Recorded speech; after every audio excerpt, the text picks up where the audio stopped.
How's it going, folks? Brian and Noah here at Triple B. Ben Renick is possibly one of the most meticulous snake breeders out there. I got a couple snakes from Ben, and his diligence shows through in the quality of the animals, the information included, and even in the cleanliness of the packing job. In this episode, he's going to show us some of the amazing sunset ball pythons that he's produced, as well as tell us a bit about how he became so successful at what he does. You're watching Triple B TV.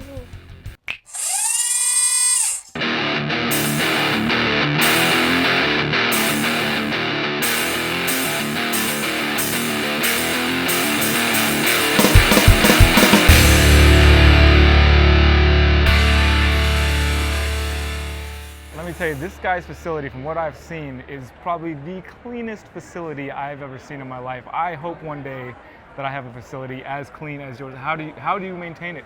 How does it stay so clean? A lot of work. A lot of work. Yeah, so every day we go through, after we're done cleaning all the snakes, everything like that, we go through, we mop the floors, we sweep everything. Once a month we go through, we clean all the racks.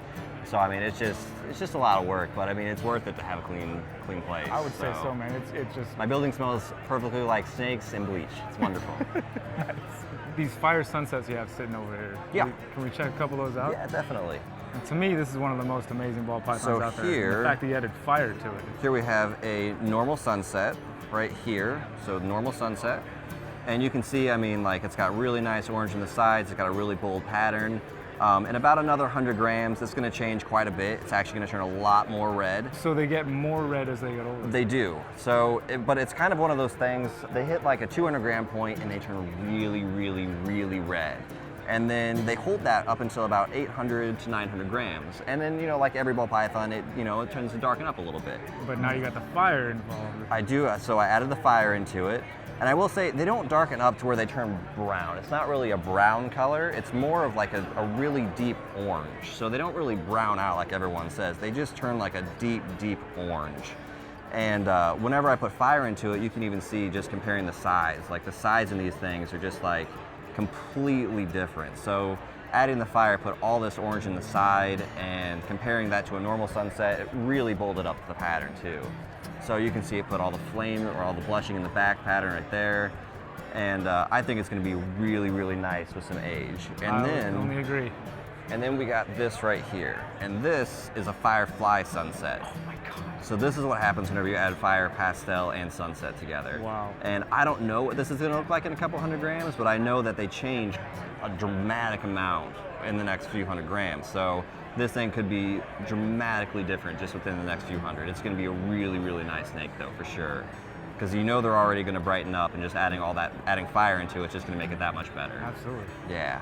How do you think you became so successful? What do you think there's some kind of formula? Obviously you're a very meticulous guy. I'm very meticulous. I think success is, especially in this industry, it's going to be a mixture of a lot of different things. So it's going to be a mixture of like your customer service, how you handle situations.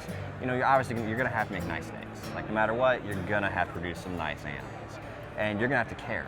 You know what I mean? Like you're going to have to don't just throw everything together and try to make snakes. Like you have to actually I spend months working on breeding plans, and I pick every single animal that I'm going to pair up. And I'm really meticulous about what I pair up. I only want to make the nicest expressions that I can of every single animal. You're not just going to throw animals together just to make some babies. I'm not just going to throw animals together and just make some babies. I'm going to really, really make an effort on what I do. It's what I do for a living. It's what I love doing, and I take pride in that. So, I take pride in my entire company. A lot of it's, I have really great customers too. I have fantastic customers. They love buying snakes from me, and I love dealing with them. I love working with people. And then a lot of it's going to come from, I sell healthy animals. So that's something that, is really important. If an animal's having trouble, it's not going out your door. It's not going out the door, no. So not even a chance of it. And then, some of it's going to do with luck too. If you get lucky on odds on some things, it can make a world of difference. Sure. I got into it back in 2006. Really with ball pythons, I got back in 2006. I kept retics and stuff like that even earlier than that. But 2006 was the year I started putting, some real energy into ball pythons. The Renick Ghost. Retic? Yes, retic. Okay, yep. That's a beautiful snake.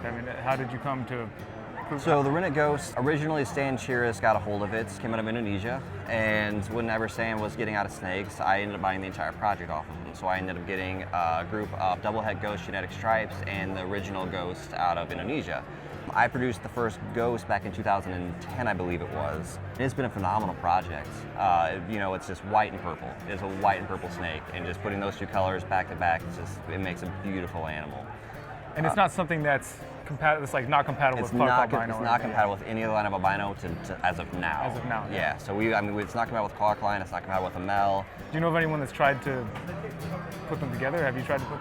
The Clark line stuff, yeah, that's been done. And it just wasn't. Just made double heads, yeah. And then we have the Mel stuff. I did the Mel, not compatible. I mean, they're completely different looking, anyways. It's its own. It's its own thing. To make a ghost, you have to have a ghost. Yeah. But I really do appreciate your time, man. Thank you very much. Absolutely. Well, what did you guys think? Please leave some comments down below and tell me. We're always trying to improve here at Triple B TV, and your feedback is crucial to helping us do just that. Is there something in particular you'd like to see? Are there any subjects or topics you'd like to see covered? Just let me know. Next week, we're going to be talking with Gavin Bowe and checking out a cow reticulated python. Also, make sure to tune in this Wednesday for a special episode with my buddy Chris Starr. And until then, you've been watching Triple B TV. Y'all take care.